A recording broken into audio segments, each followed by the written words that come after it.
श्री शिवाय नमस्तुभ्यम। हर हर महादेव। आज हम पुरुषोत्तम मास महात्म्य में अध्याय 14 की कथा सुनेंगे, तो प्रेम से बोलिए पुरुषोत्तम भगवान की जय।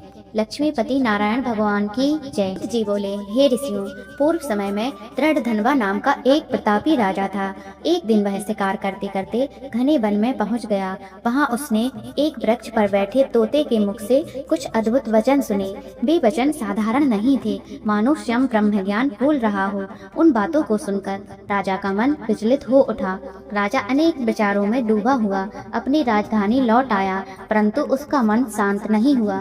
कुछ समय बाद उसके राज्य में महान तपस्वी महर्षि वाल्मीकि पधारे। राजा ने बड़े आदर और विनम्रता से उनका स्वागत किया, चरण धोकर पूजन किया, फल फूल अर्पित किए, आरती उतारी और हाथ जोड़कर उनके चरणों में बैठ गया। राजा ने विनम्र स्वर में कहा, हे महर्षि, मैं एक बात जानना चाहता हूँ। वन में एक तोते के मुख से मैंने जो वचन सुने, वे मेरे हृदय में बार बार गूंज रहे हैं। मैं जानना चाहता हूँ कि इस जन्म में मुझे इतना सुख, समृद्धि, सुंदर राज्य, उत्तम पत्नी और सुखी परिवार किस पुण्य के कारण प्राप्त हुआ। मुझे स्मरण नहीं कि मैंने ऐसा कौन सा महान पुण्य किया है। राजा की विनती सुनकर महर्षि वाल्मीकि ध्यान में लीन हो गए। कुछ समय बाद नेत्र खोलकर बोले, हे राजन, पूर्व जन्म में तुम द्रविड़ देश के एक विद्वान ब्राह्मण के घर जन्मे थे। तुम्हारा नाम सुदेव था। तुम अत्यंत धर्मात्मा, सत्यवादी और संतोषी स्वभाव के थे। तुम्हारा विवाह गौतम ऋषि की कन्या गौतमी के साथ हुआ था। तुम दोनों धर्म पूर्वक गृहस्थ जीवन व्यतीत कर रहे थे, परंतु एक दुख तुम्हारे जीवन में था, तुम्हारे कोई संतान नहीं थी। महर्षि बोले, एक दिन तुम अत्यंत दुखी होकर अपनी पत्नी से कहने लगे, हे देवी, मनुष्य के दान पुण्य अगले जन्म में फल देते हैं, परंतु पुत्र तो इस लोक और परलोक दोनों में सुख देने वाला होता है। मेरे घर में संतान नहीं है। यह जीवन अब मुझे व्यर्थ लगने लगा है। जब तक कोई बालक मुझे पिता कहकर पुकारेगा नहीं, तो मेरे जीवन का आनंद कैसा। जब वह छोटे छोटे कदमों से आंगन में दौड़ेगा नहीं, तब तक यह घर सूना ही रहेगा। इतना कहते कहते सुदेव की आंखों से आंसू बहने लगे। वे बोले, हे गौतमी, अब तो मेरा मन इस जीवन को छोड़ देने का करता है।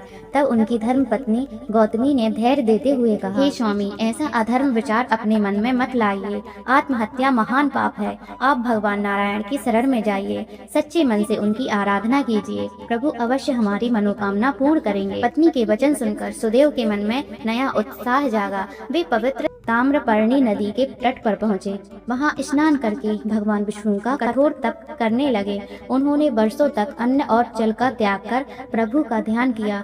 उनका तप इतना प्रचंड था कि तीनों लोगों में उसका प्रभाव दिखाई देने लगा।